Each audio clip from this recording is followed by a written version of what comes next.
பொறியியல் படிப்பு கலந்தாய்வு குறித்த அறிவிப்பு ஜூன் 29 வெளியிடப்படும் என்று உயர்கல்வித்துறை அமைச்சர் விஸ்வநாதன் தகவல் தெரிவித்திருக்கிறார்.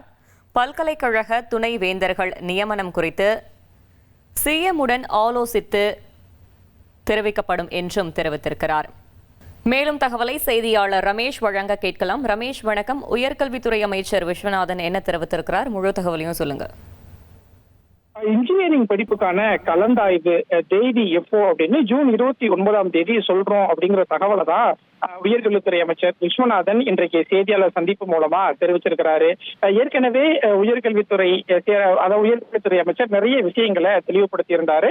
அதுல ஒரு விஷயம் தான் பொறியியல் கல்லூரிக்கான கலந்தாய்வு எப்போ தொடங்கப்படும், எந்த தேதியிலிருந்து அந்த கலந்தாய்வு நடைபெறும் அப்படிங்கிற ஒரு அறிவிப்பை நாங்க ஜூன் 29 சொல்றோம் அப்படிங்கிற ஒரு முக்கியமான அறிவிப்பை வெளியிட்டிருக்கிறத பார்க்க முடிகிறது.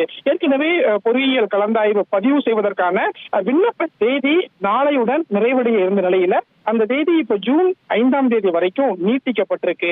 மே 3 விண்ணப்ப பதிவு தொடங்கிய நிலையில நேற்று வரைக்கும் 2,81,000 மாணவர்கள் விண்ணப்பம் கொடுத்திருக்கிறாங்க.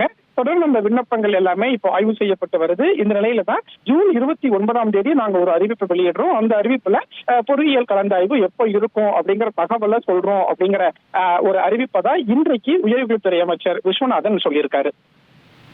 தகவல்களுக்கு நன்றி ரமேஷ். இது குறித்து அமைச்சர் விஸ்வநாதன் தெரிவித்ததை பார்க்கலாம்.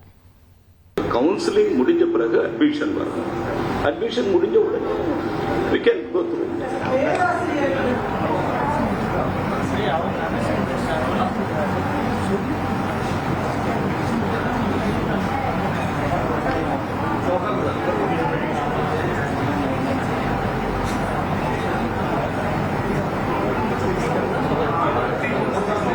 லிஸ்ட் அனௌன்ஸ் பண்றாங்க.